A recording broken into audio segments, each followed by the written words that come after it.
যারা বিবাহিত অথচ মনে হচ্ছে বউ আর ততটা ভালোবাসে না, সংসারে বেশি মনোযোগী, তাদের বাড়ি ফেরার সময় ধীরে ধীরে পিছুতে থাকে।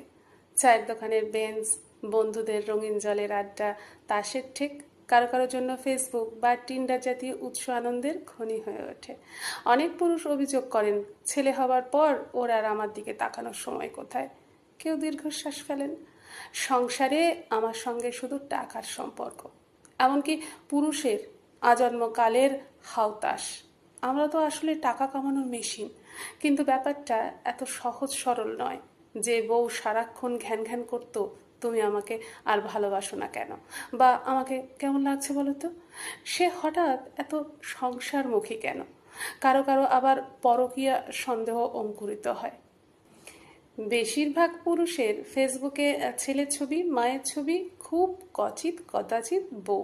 রমা বৌদি বা অফিসের বিনিতাদিকে হলুদ শাড়ি কিংবা নীল শাড়ি কেমন লাগে তারা অনায়াসেই বলে দিতে পারে, কিন্তু বউ কি পড়েছে তাই খেয়াল করে না বেশিরভাগ জন। বইয়ের কাঁধে হাত দিয়ে তোলা ছবির পিছনে হয়তো বইয়ের ইচ্ছাটাই অধিক। সে ছবিও স্থান পায় বউয়ের গদগদ ফেসবুক ওয়ালে। বরমশাই হালকার উপরে পাতলা করে হয় এড়িয়ে যান, না হয় ছেলের মেয়ের মুখের উপরে ফোকাস করা ছবিতে দায় সারা। কিন্তু কেন? আমার এই 19 বছরের বিবাহিত জীবনে যখন আমার নিজের ফেসবুক প্রোফাইল ছিল না, কারণ আমি ফেসবুকে আসি 2017-তে, তার আগে থেকেই ওনার প্রোফাইল, কিন্তু সেই ওয়ালে আমার বা আমার মেয়ের জায়গা হয়নি কোনো দিন। আমি আদেকলের মতো গদগদ ছবি দিতাম, কখনো দাঁত বার করে, কখনো কাঁধ ঘেঁষে।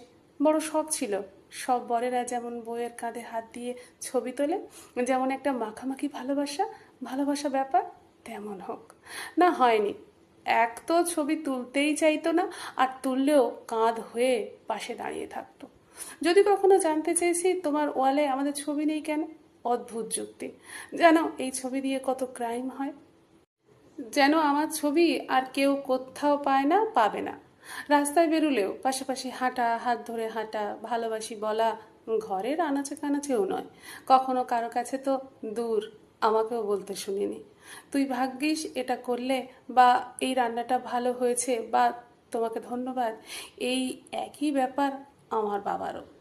অথচ দু একজন বেশ প্রভাব প্রতিপত্তিশালী পুরুষদের দেখেছি গদগদ হয়ে বউয়ের সঙ্গে ছবি, তারা শুধু বউয়ের সামনে নয়, পেছনেও বউকে নিয়ে একেবারে মেতে রয়েছেন।